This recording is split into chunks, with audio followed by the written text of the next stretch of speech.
We got Jono Barnes on the show today, and the reason I have him on is he proved to me that Saints fandom, we all healed up in December and came together. Thomas, hit that intro. Hi guys, this is Jono Barnes. That's Jono, Ralph, not Jono. And you are watching Saints Happy Hour, the #1 Saints fan club and community in the world, featuring everybody's favorites, Ralph, Andrew, Dave, and Kevin. You guys are gonna love this show. Who that? And cut. Good take, Jono, we're done. You ever watch that show? Not at all, have you? Nah, all I heard was that this Ralph guy always mispronounces his names or whatever. This has got time. Let me actually... Here's my question. Wow. I really need to do my research before I sign off on these contracts. No wonder Champagne blocked them. Hell, no wonder Champagne left.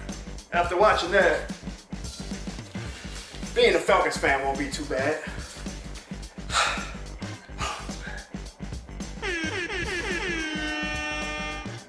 All right, everybody, welcome to another edition of Saints Happy Hour podcast. As always, radio brought to you by Hard Hide Punch, Tula Strawberry Whiskey, and Chilton County Peach Whiskey.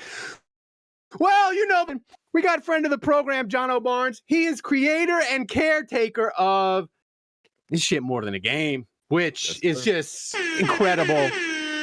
So, Jono, how you been, my man? I'm a lot better at the end of this season than I was the past 3 seasons, so I'm in a great mood. We're in that rare. Actually, I would say I use the word rare. We are in that rare spot, Ralph, as a fan base where like your team can be bad, which technically we were bad, but that's right. The skies look a little bluer, right? The grass looks a little greener because you are in that phase of optimism. Like, hey, we're building something. Will that wind up being the case? I don't know, but I am enjoying. Like, I'm going to this offseason saying I'm drinking up all the Hopium because this is the time to be as optimistic as you can be as a fan. So I'm in a great mood. Yeah, and I'm gonna be honest. Like, I was not as Tyler Shuck as some people, and I was just hopeful. But you actually, there was a moment on Twitter in December where the light went on for me, and I'm like, we're everything's going to be beautiful. We are healed up as a fan base because you were fighting with the Giant fans over Jackson Dart, and I was like, that's it, Saints Twitter. We're not fighting with each other anymore. We're fighting with other people. And John in charge, you're like Jon Snow in the Game of Thrones. I'm like, I'm with him. We're healed up. And it's amazing. Like, you fight with Giants fans, you're Carolina Panthers fans. I know there's like 9 of them, but you've been slaughtering them for weeks. Why are you fighting with all 9 of the Carolina Panthers fans? And the funny thing is, this is after a 6-win season. So imagine if we actually get good. Like, imagine if we were on a playoff team. It feels good. I was waiting for this moment. I've been doing content for about 5 seasons now, so I've been waiting for the Saints to actually be good again. I mean, I've been doing content since Drew Brees retired. I'm the worst timer in the world, right. And it's just good to at least see that we are making teams mad without even trying. The Giants beef was so preposterous. Like, they were mad because Tyler Shuck is getting Rookie of the Year love. And I swear, because the Giants fans claim that we started to know, you guys just had a random hard-on saying, how dare, the media and people think that Tyler Shuck is on Jackson Dart level. So you know how Saints fans are. We petty. We say, okay, if y'all want to knock on the devil's door, don't be surprised when the devil answers. And we went back and forth with them. And then the Panthers fans, look, the funny thing is, Ralph, me and you talked about this on Twitter. It would have been like a cute season that we would have thought the Panthers had if they would have just humbly said, you know what? Wow, the Saints had our number this year, but we're going to focus on what we are doing in Carolina. But they are just so disillusioned. And I get it. This was their first time making a playoff since 2017, so they aren't used to this feeling anymore. But they walk around, and it's a small minority of loud Panthers fans. I get that. But they're talking on Twitter as if they're a 13-win team, and it's like, guys, y'all won 8 games, okay? Y'all tied with the Falcons and a Bucs. It's not like y'all dominated the division. Y'all won it off of tiebreakers. Y'all got swept by us. And if y'all want to throw a parade because y'all came close to beating the Rams, go ahead. We would have been like, hey, good job, Panthers. That was actually kind of cute what y'all did in 2025. But they want to talk so much trash that I was annoyed, but I was like, hey, it's actually good that Panthers fans do exist because I went at it, as you know, in my history, we're Falcons and Bucs fans. So finally, the Panthers fans know I exist. And I say, hey, if y'all want to see an asshole, I will be one, especially with the Saints looking good coming up for 2026. And I was arguing with one that I was in your mentioning, and I was like, you should be thanking us. Because if our special teams weren't a goddamn disaster, we could have. You'd be at home. Come on, man. I mean, they random Panthers fans came at me again today because I posted nothing against the Panthers. I just posted the ESPN had the Saints as the #1 draft class. So I put that's awesome for Saints fans. Panthers fans apparently hate any type of Saints hype. Oh, you guys, y'all think y'all such big. And I'm like, we didn't even say anything about y'all in this tweet. I actually complimented the Panthers in a follow-up tweet. I was like, the Panthers are ranked 5 and the Falcons are ranked 6, so watch out for the NFC South next year. And they still can't handle that. So I'm like, okay, if y'all want to have too much dip on y'all chip, then call me the potato chip man, because I'm definitely going to be dipping myself into this beef. My theory with Carolina fans is they want a rival so bad. I think Tampa fans are like very upfront about it. They want the Saints to care about them so much, and they want Atlanta.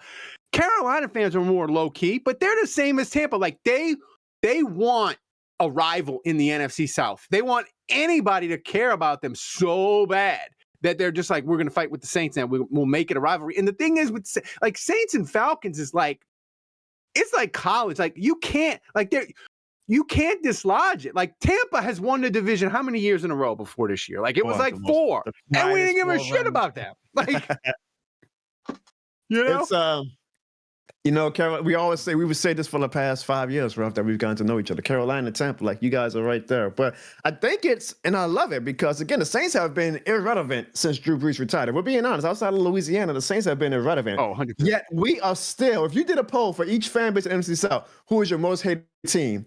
Falcons, Bucks, and Panthers would say the New Orleans Saints. The Falcons have a legit gripe. It's just amazing that even in our irrelevancy, we have found a way to remain hated by the Panthers and the Bucks fans. I love it. If y'all want to hate us, we don't mind being hated. Trust us. I mean, it's residual because Sean Payton was a giant asshole. But when he was our asshole, we loved them.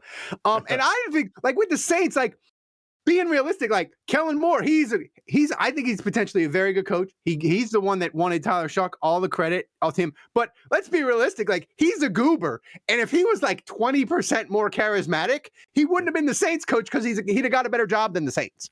But he's a goober. Personality of a wet paper towel, man. And look, that's not a bad thing. After Sean Payton, it's like maybe we did need somebody who's just a lot more mellow, I guess. Now, you and I, Ralph, share the same mindset. Like, we like our coaches to be characters, charismatic. That's right. We like them to be petty. Kellen Moore obviously isn't that type. Maybe he might grow a little bit into it. I hope he does. Like, for my sake, I just think it's more entertaining to have a coach like a Ben Johnson, who's an asshole, who goes to the locker room after beating the rival and saying, F them, instead of like with Dennis Allen apologizing and Kellen Moore just being very by the book. But as long as he wins, that's the most important thing. Just keep winning, and I'll take any type of person. No, I do think like the most petty Kellen Moore would be like if the Saints beat the Falcons in the playoff game. He wouldn't do the Ben Johnson, like, drive-by handshake and say, fuck Atlanta. But he would be like, hey, we just beat that team from Atlanta. I have 37 game balls to hand out. You think he would do at least, like, maybe take a brum like what Sean Payton did after we swept the Panthers in 2017? I mean, I'm like, look, it's his first year. I do hope that there's something that he realizes at some point and says, okay, I'm in New Orleans. Like, you have to be an embodiment of your city as a head coach. In my opinion, I think it just makes you more successful in the long term, just knowing that, okay, this is the city and culture that, I'm representing. So I'm hoping that, I'm not saying that he has to go out of his character, but like find a middle ground where, like, I know what city I'm representing. I know what the fan base wants. Let me kind of at least meet them halfway and do some type of fun or pettiness to have fun with. It's sports. It's not politics. Well, I think the thing that can save him, Jono, is he has a quarterback now that not only I think he's going to take that Drake May leap next year, Jono.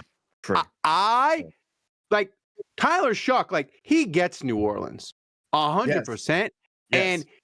And Cam maybe be here one more year, but the guy who's going to lead the fuck Atlanta, I know this game. I know what this game how much it matters to everybody. The guy who's going to lead that is going to be Tyler Shuck. And Kellen can just be on the iPad calling the plays. I think Tyler Shuck is going to be everything we want in our pettiness and our New Orleans-ness. he's showing early signs. The first time we played the Falcons, he even said, "Hey, Cam Jono kind of came to me and gave me like the synopsis of what this rivalry is." So I'm like, "Oh, maybe he's like saying, okay, I'm gonna learn this and embrace it." And I love that he has embraced the city from day one, right? And he could have not, because let's be honest, Ralph.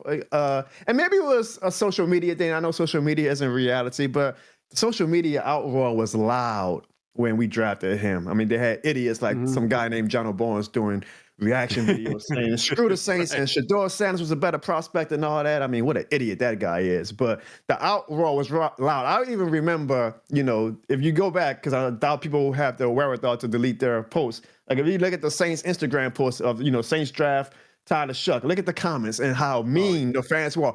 The Tyler Shucks post when he I didn't go that far. I was a dummy. I was like mad at the pick, but I did not go on his personal Instagram and was like, "Man, we don't want you in New Orleans." If you look at the Tyler Shuck post when he says, "I'm coming to the Saints," fans going wild on him. I was like, "All right, Saints fans, let's dial it back." But it shows, that he could have been like, "Well, forget this city. I'll keep my head down and just go to work." He said, "No, I'm gonna embrace this city. I'm gonna show y'all that I am that guy." And he has shown us and made people like me look like complete dumbasses. And I absolutely love it. I love his attitude. I love his swagger. I think he's going to continue to. He seems to have a PR book on how to embody your city as the quarterback of a city that's very disheveled in the game. Like, I think his age. The age that he is, forget about like if it's good for quarterbacking. I think it's actually the perfect age. Like 20, probably like 25 to 30-year-olds, they grew up completely in this world, right? They didn't have to adjust to it at all. So I think he just fits it comfortably. And I'll say this about it. Hey, we made a video and you can go find it on YouTube. It was one of our most popular things we did in draft time. I did like a 2.5-minute video, like making fun that he was so old. Like, I ain't gonna pretend that I knew. Like, I'll hold up my hand. There's a few fans who are like day one supporters, and I applaud them.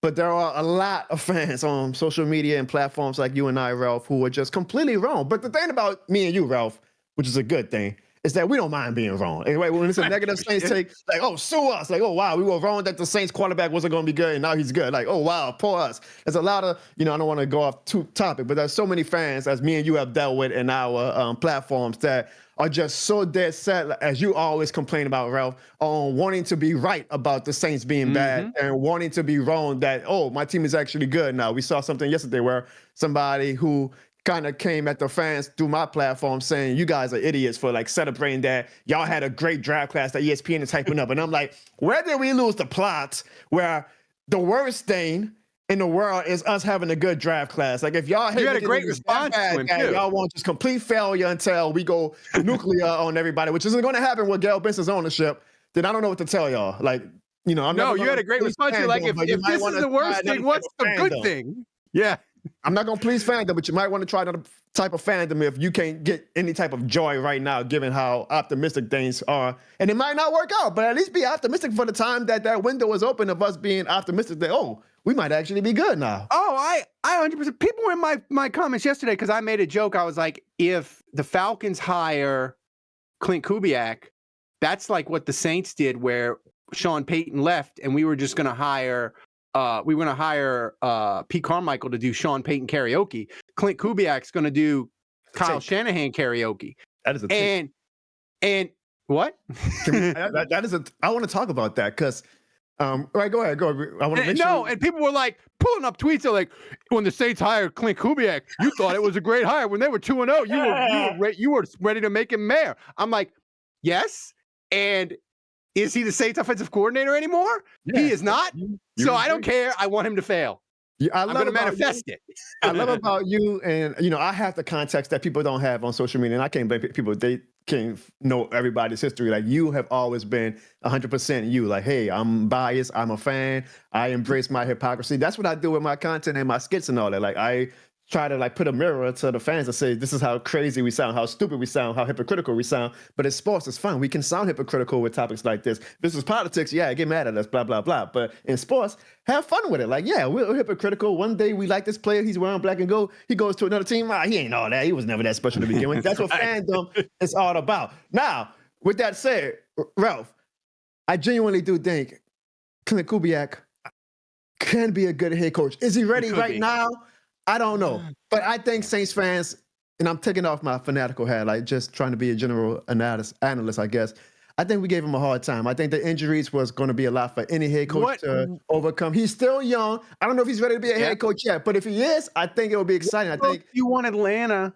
What coach do you want Atlanta to hire that will make you feel really good? hire me, so I can be like Terry Fino and destroy them from internally. I would say I'll tell you the two that worry me the most. The one that I think is probably going to be the one that they take, and you actually was the first one to bring it on my radar. I remember just randomly seeing your tweet, and it seems like it's all coming slowly to fruition. Is Kevin Stefanski.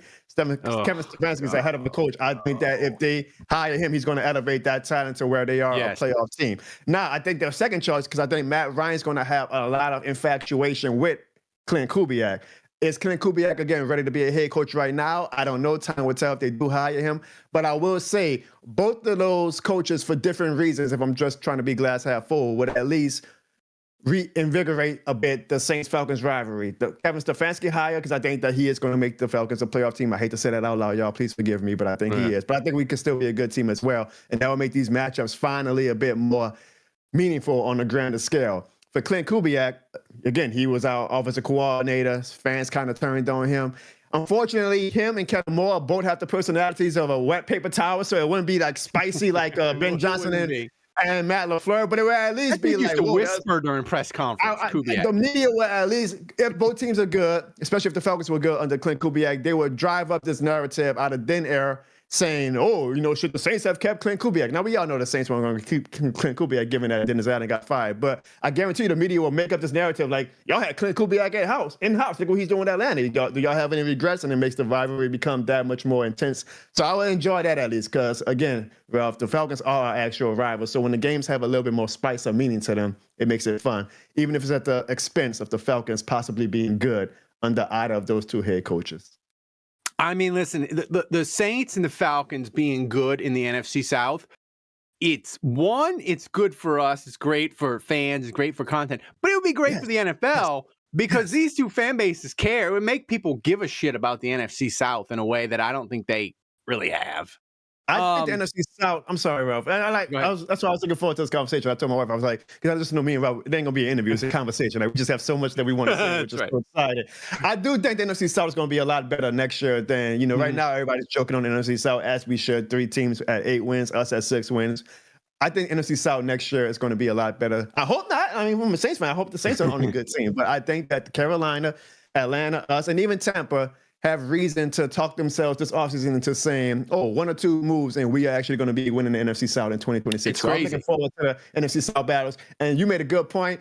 People probably don't care about this because they're not in this world. But from us as a content perspective, God, just the NFC South being good or the Saints being good, it just elevates your content so much. And the viewership goes up and all that. So I'm selfish. I'm like, again, I've never done content in my 5 years where the Saints were actually relevant on a grander scale and good. So please be good, NFC South and Saints, so that my content and Ralph's content can go all the way up in 2026. I love it. Listen, the Saints, when they beat Tennessee and it got to 4 in a row, our traffic had reached. Our traffic was reaching 2020 levels. Like, that's all it took. All it took was Saints fans having a quarterback, winning some games, and they're like, back. I got DMs from people. Yeah, I don't like consuming Saints content when they're losing, and I kind of drifted away from your podcast. But I'm back. And that's all it takes. Sometimes like, oh, you're being too negative, Jono. I'm like, you think I want to be negative? I want to be positive about them because it helps me out. Look at in that regard, Ralph. Me and you do 2 different types of content, but look at my Instagram. Look at my skits. As soon as we started going on that 4 game, I was getting numbers on Instagram that I never got before. I'm like, good Lord, Saints win. Y'all helping me out. I want y'all to be good. Dang. I mean, like, and here's the thing, like, they have a fan, they have a portion of the Saints fan, like, that they want the Saints to not win, like you mentioned it, and they're gonna, like, when the Saints start winning, if they don't win Super Bowls, they'll be like, I'm tired of going to 12-5 and losing the play. Like, brother, give me 5 years of in the playoff. Like, I lived 2017 to 2020, and yes, the endings were horrible. But I'd sign up for that again because it makes the fall Sundays great. Now, as a fan and as a content creator, yep. Yeah. So we got to talk about this before we get to the actual playoff games this weekend. We got more Saints stuff. But you're a new father. Yes, you see it in my eyes. Yeah, and I don't have any advice because like it's so hard. Like I might be a terrible father. Is. I don't know. Oh my God, it's so hard. But I asked Andrew Dude, my co-host. No, Jono, you okay? And I said to Andrew, I said, listen, I said I want my son to be a Saints fan and to care about sports. And I said, how do I do it? And he said, focus on the teams you don't like. Because he says it's easier to make a small child hate things than it is to like them. And I'll tell you, John, he was correct. I was just like, as soon as he was like 3, I was like, in this house, we hate the Falcons. We hate the Falcons. You understand? And I just did it nonstop. And he's come around. He likes the Saints and he likes other teams that I like. But a number one thing, he knows, fuck the Falcons. He doesn't say curse words, but he knows it. He knows it. I will remember that, and I will take that advice to the bank. I've documented this was his first season, obviously. He's not going to remember this when he's older. So, not only was it content, I guess, but I wanted to document it so like I could show him at 5 years old, at 10 years old, when he has a better understanding, like, hey, look at you and your dad watching it. And maybe he might find it lame when he watches it as an adult or a teenager, but it'll always be special to me. So that was actually my highlight of the season, just like watching each game every week. As hard as it could be, with a newborn, then to infant, and they're always moving around, they're crying and whatnot, they're restless, watching the Saints game while trying to take care of one. That was just so special. And to your point, I want him to be a Saints fan, obviously, right? I mean, I feel like he's going to let a lot of people who he doesn't know exist down because, he's the first ever this year within the game certified. He's already like the mascot for Who That Nation on social media. He doesn't even know it yet. So I'm like, he almost kind of has to be a Saints fan. But I'm not going to force feed it, like you better be one, because I feel like, as kids, your brain goes, well, man, I don't, my dad's forcing this on me. I'm going to just naturally, decline it or, revolt and to do something else. As a kid, I was like, my family was huge Saints fans. And for a while, a very small phase of my life, y'all, I hate to admit this, but I was like, well, I'm not going to be a Saints fan because y'all trying to force this on me. And I'm a kid, I know it all, right? So I was like, go 49ers, just trying to be different. Then I wised up. I'm like, I don't want my kid to do that. So I don't want to force him to be a Saints fan too much, but I feel like if he just naturally grows up in an environment where obviously he's going to see his dad be so Saints heavy, and now that I know, drive down the point home to him, hate the Falcons. If you don't want to love the Saints, that's fine, but just hate the Falcons because I've learned today, it's easier to get a kid to hate than to love. So hate the Falcons because you know what be a pathway to him being like a diehard Who Dat. You know what it is? When he was little, I would make up little slogans for him to say about the Falcons, and he thought it was so funny. I'd be like, say the Falcons are poop. The Falcons, and he loved it, and it gets in his brain. And I'll tell you this: this is how much, and you can appreciate this because people that see your content know you're like me. You're a sicko Saints fan. Yes. And this, my wife will say I'm a bad parent. During the no call game, the no call had just happened. And I'm just sitting on the sofa. I'm just like catatonic. My 3-year-old comes running. He's not even, he's barely 3. He comes running out. He's like, poopy. It was the first time he had ever gone on the toilet. And my wife is so excited about it. It's a big moment, milestone. And I'm just on the couch, just like catatonic. Like, I cannot believe this just happened. And she never lets me live it down. She's like, it was an important moment in his life, and you were just sitting there like you saw somebody die. This shit was literally more than a game to her. It was. That's right. Oh man, I can only imagine how I would have been if I had little Jono at the time of the Minnesota Miracle and the no call. Probably would not have been a good night with me and my wife, given how I was without having a kid. So. Oh man, the funny thing is you say you actually sign up for those type of years again, even if it ends up in those heartbreaks. From a selfish standpoint now, I agree because I'm like, man, imagine if I was doing content during that stretch. Not only would the numbers have been high because the Saints were, people might want to have revisionist history, but besides the Chiefs, we were like one of the top 3 most talked about, most wanted teams that people were clinging to. But I'm like, man, a reaction video of me like getting my heart broken in real time watching the Minnesota Miracle or no call probably would have 1 million views on YouTube, and my career would be in a much different spot. So So yeah, I actually selfishly, from a standpoint of that, like even I want to make the playoffs and succeed. But if we do make the playoffs and wind up having other heartbreaks, that's good for content creators at I least. remember when it was like 2019 or 2020, and like somebody, a fan base was making fun of, I forget who it was, and I'm like, your fan base is poverty because you play at 12. This is like only like one of 4 12 o'clock games we have all year. You're Now a look at poverty it. fan base. We don't Now play look at at it. 12. And now Now, we live at this 12 year we o'clock. played at 12 all the The only time. time we play at 3 o'clock is if we play in a West Coast team. That's right. So, all right. So, like my excitement level. I'm an old man. Like I admit, I'm gonna be 50 this year, and my That's awesome. 50th That's a blessing. my 50th birthday is free agency, March 9th when it starts. And I'm telling you, Jono, I have not been this excited about a Saints offseason. I don't know, maybe 2000 because they had a ton of money and they got a new coach. But 2006, I wasn't this excited. 2006, I was more scared. I was like, if we fuck this up, this Yeah, team they might might not move be out here. of town. Like Right. I wasn't excited. It was like dread. It was like, please God, just get this right. Whether it's Drew or I don't care. Like, you got to get this right. But now I'm like, we got our quarterback. We got a young coach. Mickey Loomis is going to go back to like the shenanigans. He's going to create a million things. The cap space, the nerds are going to be mad at us because we're going to be spending money. Are you as excited about free agency as I am?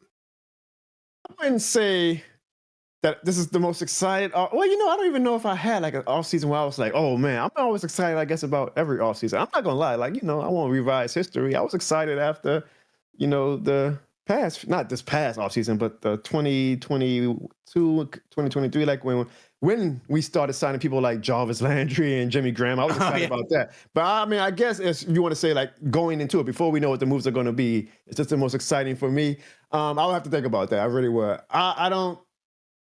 You made a good point, and it keeps ringing in my head. You always bring up points on social media, Ralph, that kind of just end up living in my head, and I live with. And you were like, I think you said this like in December. It was the first time I thought about it. You were like, you guys are crazy if you think that Mickey Loomis is going to go this offseason with a rookie showing this much potential, a rookie quarterback on a second round contract, and not say, I gave y'all 1 year. Technically, it kind of gave us 2 years of like, you know, slow spending. I'm about to go balls to the wall. And so I was like, you know what? Ralph has a good point. I do not think Mickey's going to be able to help himself this whole season. And that's fine. You know, like Mickey lives on the, you know, I'm not worried about 2027 when I'm in 2026. So he actually has a good reason too, with Tyler Shook being on a second round rookie contract. It's like, you got this quarterback who you got to operate as if he's going to continue to ascend. Why are you wasting any type of year and not trying to put pieces and go crazy around him before you have to pay him $100+ million? So because of you, I don't know if I'm the most excited offseason going into it of all time for me, but I'm excited because I'm like, I do think Mickey's going to go a little crazy this offseason, and he should. I'm not going to, you know, I try to be very fair and transparent. Like, I was negative on Mickey the past 3 years. I'm willing to give him his props for the draft and hiring Kellen Moore, even if sometimes it falls into his lap on accident. I'm still willing to give him props for that. And I'm not going to be like, if we wind up being bad next year, Ralph, I'm not going to be like, well, Mickey Loomis was stupid for, you know, signing all these players, but he should have been patient. No, because I'm saying right now, as of January 2026, Mickey, you got a rookie quarterback on a second round contract. Add some pieces, go wild. Let's see what we can do in the NFC South. That doesn't seem to be that great of a division right now. John, I'm counting down the days, baby. 48 days till Happy free birthday, agency. by the way. 50. 40 Awesome. days. I don't give a shit about my birthday. I'm too old. Like, my body's falling That's apart. this shit more than a But game. listen, I can't. Like, I've been talking to my producer Thomas. I'm like, we're playing. I'm like, when the Saints start making these moves at 11 o'clock on my birthday, I'm going to drop nuclear bombs on the nerds, because you know the nerds are going to be like, oh my God, the Saints just signed a guard for 4 years, $75 million, and they signed Breece Hall for 4 years, $52 million. Loomis is back on his bullshit, and I'm going to be like, eat it, nerds. Fucking eat it. You know what I always say, Ralph, is that nothing's ever promised tomorrow or today. So, that's right. You know, well, when there's reason to be optimistic. So, like, there's reason to be optimism right now, to have optimism, excuse me. So, because I'm pretty sure when he does, Mickey Loomis does go crazy in free agency, I'm not going to be, and you know, there's going to be not even just Cap nerds, right? You know, there's going to be Saints fans on social media saying this is stupid, we're over our heads, yada yada yada. I've already told people on social, I'm Hopium. I'm drinking a Hopium this offseason. Like, you're not getting a negative Jono this offseason. I'm going to cheer for Mickey Loomis to go wild because, shoot, I don't know if I'm going to be here in 2027. Obviously, you want to be here, but you just never know what life has in store for you. So each year I take as a singular year to be like, okay, you know, I'm trying to enjoy and have fun with Saints football. I got a quarterback who looks like he is the real deal, you know, drinking the glass. As a Saints fan, I'm like, man, this guy is showing signs that he could be like, never mind, you know, middle, like he could be a top tier quarterback. Maybe we're getting ahead of ourselves. I don't give a damn. He could be a top tier quarterback. Hell yeah, go wild. Let's go balls to the wall and try to do more than just win an NFC South in 2022. That's gotta say, hey, you know, Bo Nixon, his second year was in the AFC Championship game. Why can't we have that Chicago Bears type year? So hell yeah, go all in on it. And if it winds up not working and now we are a little bit more behind the 8 ball in 2027, we'll deal with it in 2027. But I'm not worrying about 2027 right now. I'm worrying about goddamn 2026. That's right. And I always say people like, well, you were ridiculous when they were 2-0. And how did all that optimism and belief, didn't it crush you? You saw what happened. You know what? I always do the SpongeBob thing. You know what happens when I'm super optimistic about the Saints and they disappoint me? Nothing. It's just sports, baby. It's just sports. It's not real life. It's not like I'm paying a mortgage. I mean, you know, like here's the thing with this. And I had an old boss when I worked at an oil and gas magazine, and he used to say like oil is like boom and bust, right? If people watch Landman, you know, it's like they're shitting money and then they're firing everybody. He always had a joke that said whenever there was an oil bust, the joke was, God, give us another boom, and we promise we'll enjoy it more. And my attitude is, God, just give me another 5-year window of the Saints being awesome, and I promise I'll enjoy it even more than I did from 2017 to 2020. That's all I need. This is number one bullshit. Especially after the bust that we've had since the Drew Brees era has ended, to be honest. And, you know, and to be honest, Ralph, I mean, we're lucky. We're blessed already because technically in our lifetime, we should have 2 Super Bowl appearances at minimum. 2 Super Bowl appearances. I ain't going to say we would have beat the Patriots. I think we would have beat the Patriots, but I'm going to have respect for Brady and Belichick. But we should have at least had 2. And, you know, if the world was actually fair, if they do that goddamn flag in 2018, we did go to the Super Bowl. Like, you know, look at me in 2025, I would be like, wow, you know, like some fan bases don't even get 1. We got 2 Super Bowl appearances in our lifetime. Life is good. So if you give me, like, just in that realm of thought, another 4-year stretch where we are contending for Super Bowls, it would be great if we make one. I would love it. But to be like, wow, you know, like if you think about it, especially for me, I'm 37. So you got about 13 plus more years than me where you've seen worse Saints football than what me as a mature person has been able to see. I'm like, my fandom life really wasn't too bad. You know, I've had a few stretches of like where things went down in the dumps, but I had 15 years of Drew Brees. I had 16 years of Sean Payne. I had the Aaron Brooks era, which was frustrating, but it brought us our first playoff win. Like, I have a Super Bowl win to my name, so no matter what happens for the rest of my life, I can at least go to my grave saying, hey, I got to win this one. I'm at this point like, well, I hope Jono gets one, Lil Jono, in his lifetime. That's right. Life ain't too bad. You call him Lil Jono? What do y'all call him? What do you call him? Lil Jono. Some people call him JJ. I'm calling him Lil Jono. I'll let him decide when he gets older what he wants his preferred nickname to be. I like that. My father and my brother, they were named Oliver Joseph, and they called him Jay, and they called him Big J, Little J.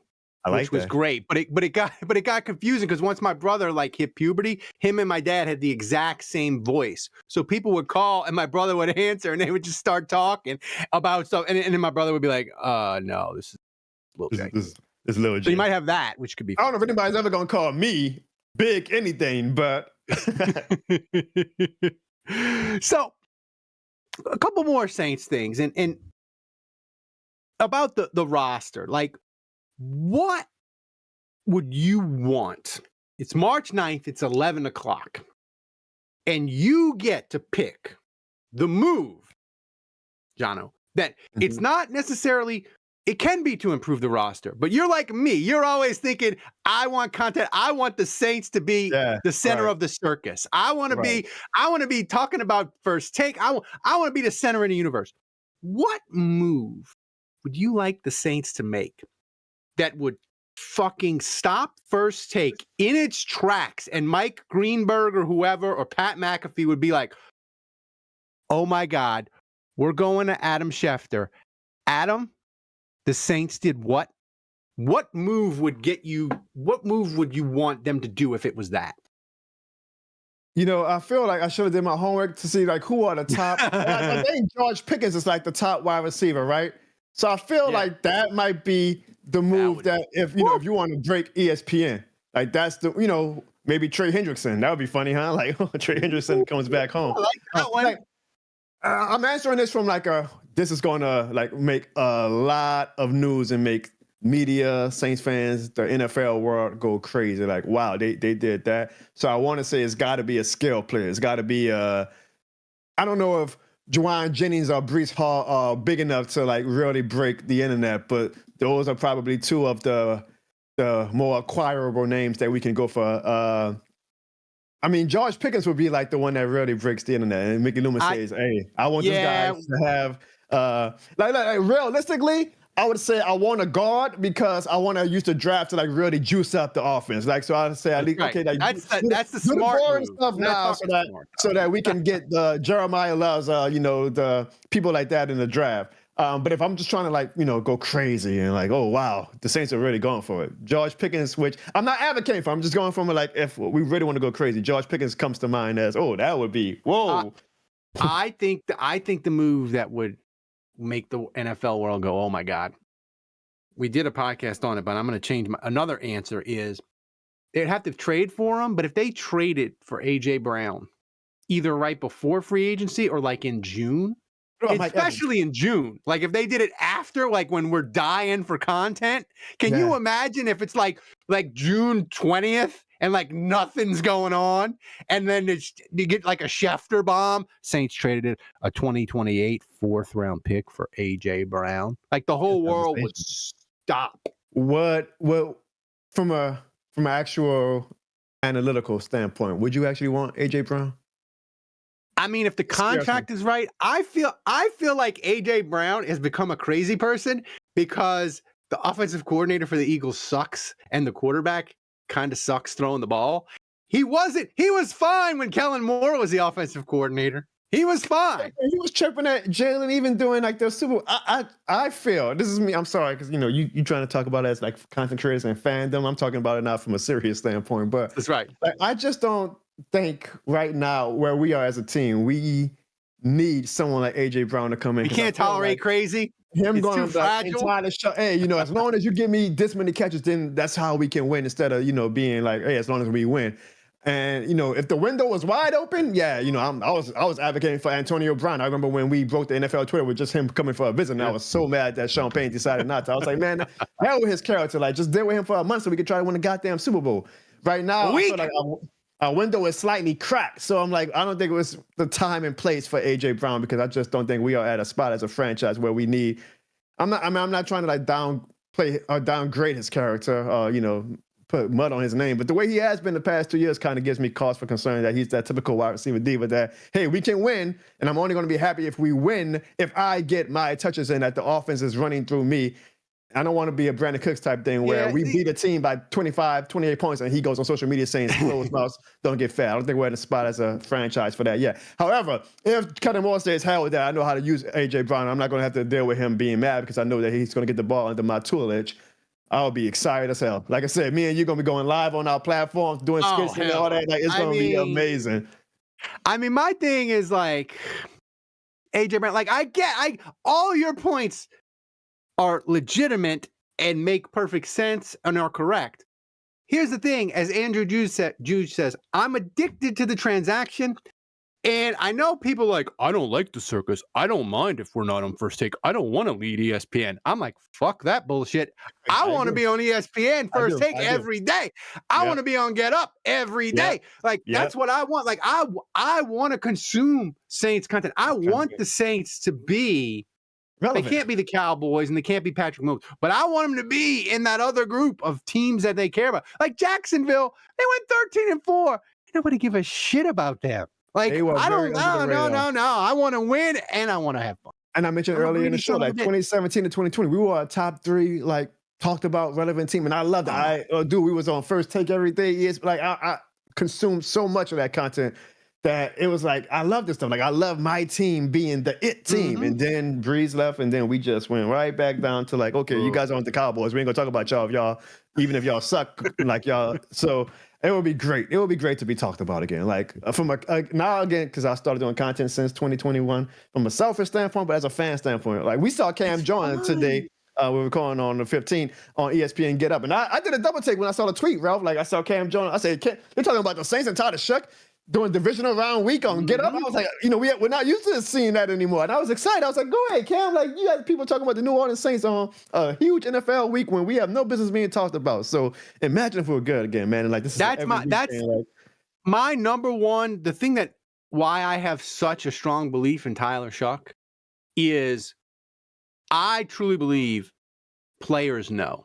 Players know. They know it when they see it. yep. And DeMario and Cam and Chris Olave, they all talk about. They see it with Shuck. They didn't. I love Spencer Rattler. I was wrong on Spencer Rattler. I didn't think he was an NFL quality quarterback. He's going to play a decade. He's going to make $50 million. Good for him. Yeah. He's going to be a premium backup in the NFL. I was wrong about him. So I'll eat that. Ain't nobody talk about Spencer Rattler in that locker room like they talk about Shuck. 2 points. One, why you mentioned Spencer Rattler, we could do a whole show on that because you and I got so much. And I was a lot kinder to Spencer Rattler than you were. I was just like, I got attacked for calling him a Teddy Bridgewater level quarterback, and you would thought I would call him. Oh, I know. You were like, oh, I'm like, yo, I'm complimenting the guy. Like, one, I hope we actually keep Spencer Rattler, unless some team says no, we would give you a 3rd round pick with them. Thanks for everything, Spencer Rattler. But I think it would be valuable to have like somebody, just given that Tyler Shuck has had injury history problems in college, to have somebody like Spencer Rattler who we like, okay, we know that he can come in for at least keep the ship steady, right? Like Spencer Rattler impressed me this year with that. He's not an elevator like a Tyler Shuck is, but he's a very guy who can keep things stable. So props to Spencer Rattler. Even though your cult-like fans are batshit crazy, I was very, very impressed with Spencer Rattler. I like the kid a lot. I think he's a good person for the community and for the team if we decide to keep him. Secondly, you also mentioned, DeMario, Cam, Olave talking about how when you know it, you know it. And I agree with that. But I also would say, I've seen guys hype up Jameis, talk about how valuable it is to have someone like Andy Dalton be our quarterback when things went awry in 2022. They hyped up, not say hype up, but like they talked up Rattler when he was named the starter. Yeah. So you could say that, you could be like, but of course they're gonna hype up their guy. When Teron Armstead mentioned how Panthers Pro Bowl guard, so he ain't like a scrub, but Pro Bowl guard Robert Hunt said that, I just left the division with Josh Allen, and now you got me in this division with that. That is when I was like, okay, I'm not just being a hopeless fanatic. Right. I was like, if division rivals, like all pro division rivals are saying, y'all got y'all one, then how can not any fan be excited about Tyler Shuck? Like, come on, like you got division rivals saying, not even publicly. I'm sure Hunt might be like, Toronto, I don't want you to put that up publicly. But he said privately, like, Tyler Shuck is that guy. That's when I was like, we got us one, Ralph. Like, we got us one. We got us one. Yeah. So let's before we get out of here, let's talk about the NFL playoffs a little bit. Yes, and sir. Listen, here's my thing. Jeff Duncan, I know he's doing his Sean Payton slurping, trolling. Okay. He's the town villain. I get it. Like that's his lane now. I get it. I'm not mad at Sean Payton. I'm not bitter, but he wanted to go be a hoe in Miami with Tom Brady, and then he quit on the Saints. I don't care. Like, and if he loses, like if he wins, I won't be like excited. But if he loses, I won't give a shit. Like I don't care. No disrespect. Thanks for the Super Bowl, but you quit on us. You're dead to me. Yeah, I'm the same way. And I still, I carry Sean Payton's water still on social media. I talk about he's a Hall of Fame coach. I think what he did in Denver is amazing, honestly. I think it's undersold. Like, he went to a division with Pat Mahomes and the Chargers, and they have no business being where they are right now, given what Russell Wilson's contract was and the division they are in. And he's got them one win away from the AFC Championship game. I think he deserves more Coach of the Year love, to be honest. Like, what he's done, to me, proves that no matter, they might get blown out this week, and I would still say he's a Hall of Fame coach because they have no business being in the spot that they are in right now. He was probably worth 2 first-round draft picks we should have got for him. Like, he turned that franchise around, and it shows you the power of these top-tier head coaches.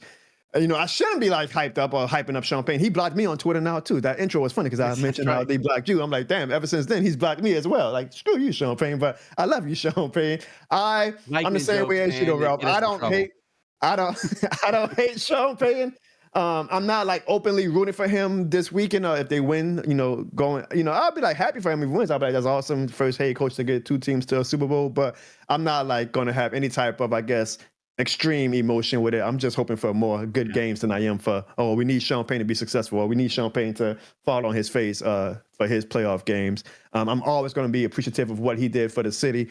Jeff, like you said, is like the Sean Payton whisperer, I guess, still in New Orleans, even though people on social media tell him to shut the hell up every time he reports about Payton, which I don't mind. I like Jeff Duncan, and I like the Sean Payton updates, I guess, because I just have He's a really nice guy. I worked with him when I covered the Saints. Like, he's a really nice guy in person. Yeah, really he embraces being a villain on Saints Twitter, so I never feel bad when, like, he gets 50 people saying that he's an asshole or Michael Thomas coming at him.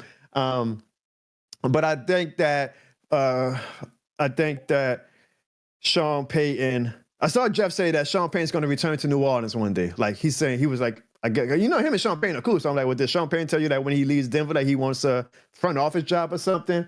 So I don't think the Sean Payton in New Orleans chapter is closed, but I understand why fans feel some type of way that he left us in the predicament that he left us in. I'm a little salty about it too. Not salty enough to hate the guy or root for his downfall, but I understand why some fans are just like, please miss us with the Sean Payton parading and, cheering. I'm looking more forward to a good Broncos and Bills game than I am, oh man, Sean Payton, I hope you make it, to the AFC Championship. Oh, Sean Payton, you better lose, you asshole. I'm just looking forward to a good game. We said it before the show started, and I'm going to say it again. Seattle or Denver, their teams are loaded. I think they have the two best rosters in the NFL. One of those fan bases this weekend is going to walk out of that stadium and be like, I can't believe we have Sam Darnold at quarterback. I can't believe we have Bo Nix at quarterback. They're ruining everything. Like one of those quarterbacks is going to implode. Well, what if there's a world where Sam Darnold and Bo Nix are the Super Bowl starting quarterbacks in 3 weeks? Oh, what if? That's exciting about the playoffs is that each team I'm looking at, and I can make an argument for each team. This is why they're going to go to the Super Bowl. That's why I'm so excited, like to have no skin in the game this playoffs. And I'm like, this is just good football, and I'm going to be happy for as long as we get good games. I mean, you mentioned those two teams as far as the best rosters, and I would say probably top 1 to 53. Those are the best rosters.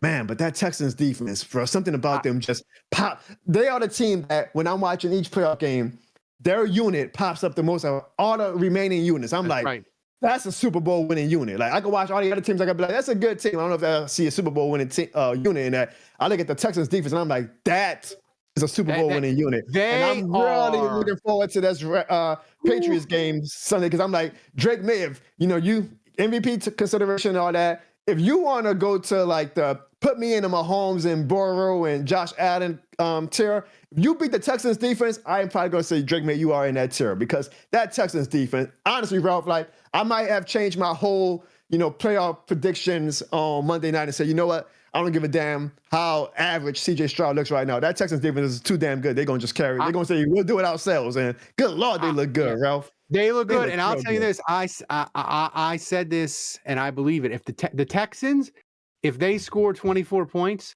they're not going to lose. And I have a fear with the Texans because I'm in Houston. Like I got my son; he's for the Saints. He's excited. We go to games in New Orleans, so he's in there. But I'll be honest. I'm a little scared. Like if the Texans make a Super Bowl run, they're gonna have Texas Go Red Day and all that bullshit at school. Yeah, you can't escape it. I can't escape it. But I'm telling you, like the Texans defense. I saw somebody on Twitter. They were like, all these other defenses are like schemes and complicated zones, and we're gonna fire blitz and we're gonna trick you. The Texans are just a dude with a lead pipe in an alley. And they just beat your ass. I kind of felt bad. I didn't, but I kind of felt bad for Rodgers on Monday. I was like, good Lord. They beat that old man's ass. And Seattle fans, if they randomly wanted to come and watch a Saints podcast, and Broncos fans would probably be like, y'all ain't giving our defense no respect just because we ain't play. Y'all don't realize what we did. And I got mad respect for the Broncos and the Seahawks defense. But I'm telling you, when I watch the Texans defense, that game on Monday and the game against the Bills earlier this year on Thursday night when they beat Josh Allen ass up, I was like, yo, like maybe they might not be ranked the number 1 defense, but when I watch football, I'm like, this defense it moves me. And that's watch out for the Texans. I'm still going with the Bills as far as my pick because that's who I went with. But boy, that Texans defense, I'm like, they might be the team that you blink your eyes and you're like, whoa, the Texans are in the Super Bowl.